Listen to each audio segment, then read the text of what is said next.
My name is Abhishek Jain and welcome back to the tutorial series on how to write a program for a quantum computer with the help of our open source Python library Qiskit. In the last video, we have already wrote our first program and we call it as a quantum circuit, right? And this is what we had done. And let me just quickly execute the same again, right? So it was very simple circuit, which is actually representing a well state, right?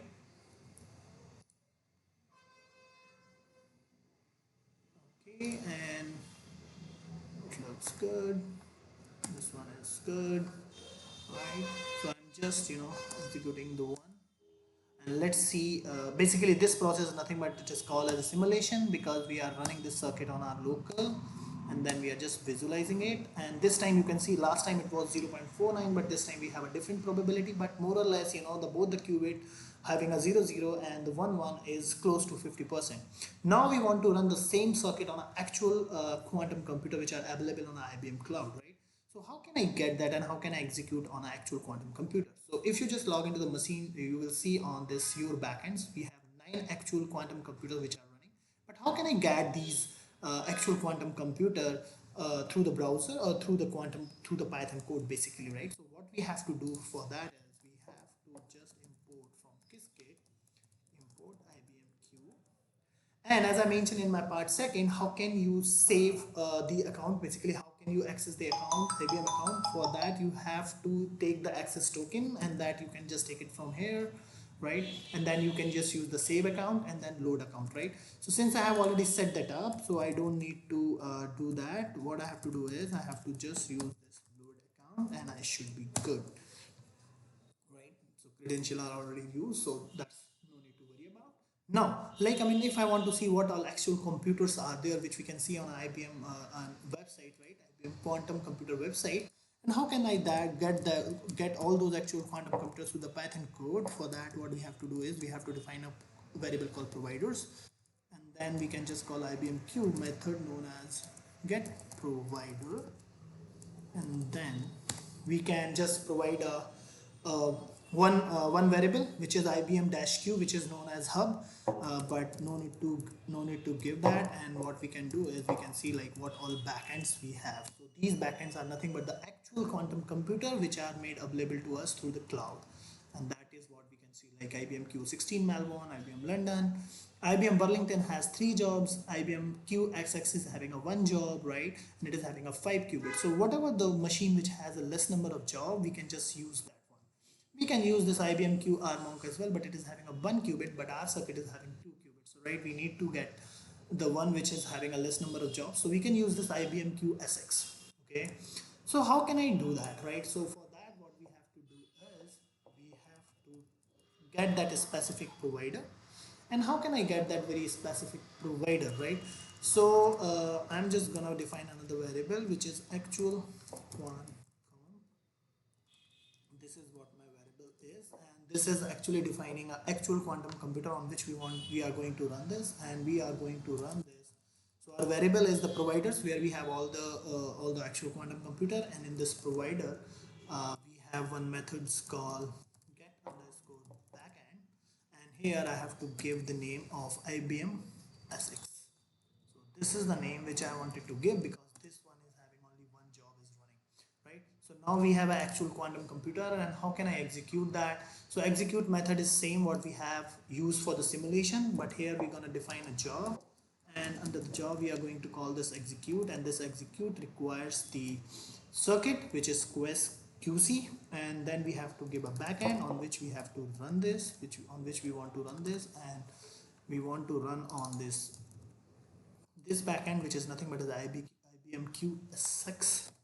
And if I run this, right, the next thing is if I how can I just monitor that, right? So for monitoring that in Qiskit we have a tool called from Qiskit. We have tools dot monitor import job underscore monitor. Okay, and what I have to do is I have to just give the name of a job, and we have give us a job, right? So now what we can do is we can just see the job has been queued, and we can just go to can see one job. Earlier also there was one job, now it should have two jobs, right? Depending upon the network speed you have, and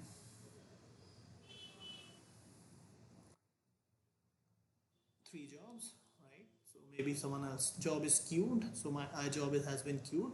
The next thing is which we want is we are going to use the plot histogram, right? The same one which we have used here, right? So what we have to do is we have to first, once the job is get executed, then we have to just store the result of a job, which is same as earlier, right? And then we will just use the plot this histogram to see the output of the same circuit on an actual quantum computer. So job is queued. So once it gets executed, then it would be we will see a successful message that our job is successfully ran. Then we can just run this next command, which is storing a result, and then we just gonna see and visualize the result of that. And as we know that we just got 0 0 and 0 1, but here as I mentioned that actual computer are not something which will which will always be having one error, one few errors. And currently the team behind or the researcher are trying to just minimize that noise, and actually we call those errors as a noise, and we just wanted to reduce as much as we can, right?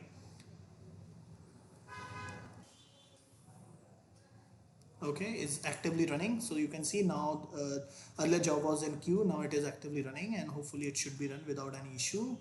And let me just see what's the status now. We have two jobs. Earlier there was three jobs. Maybe someone else was also trying to do execute the job on the same actual quantum computer. Six, we have two jobs, and our job is still running, and our job has been successfully ran.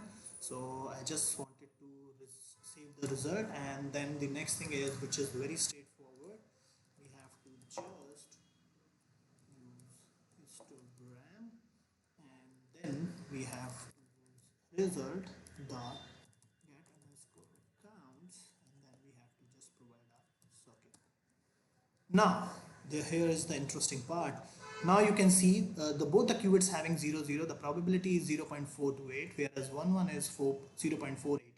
But when actually we run the same circuit on our own computer, we were having only two probabilities. Both the qubits are 0 0 or 1 1, but now we can see the 0 1 and a 1 0 as well. But that is very minimal, and currently the team, they are working hard to just minimize this error, and that is what the that is how the same qubit acquire this 0 0 and 1 1. Though an ideal in our own computer, when we simulated, we were only seeing 0 0 and 1 1, right? So now I think you just got the sense that what exactly the error is. In quantum world, this is known as a noise, and in upcoming video we can see that how we can just play around with how we can create a more complicated circuit, and how we can understand this noise and error, and what all things are there through which we can actually minimize these errors, and how we can just define some more complicated circuits.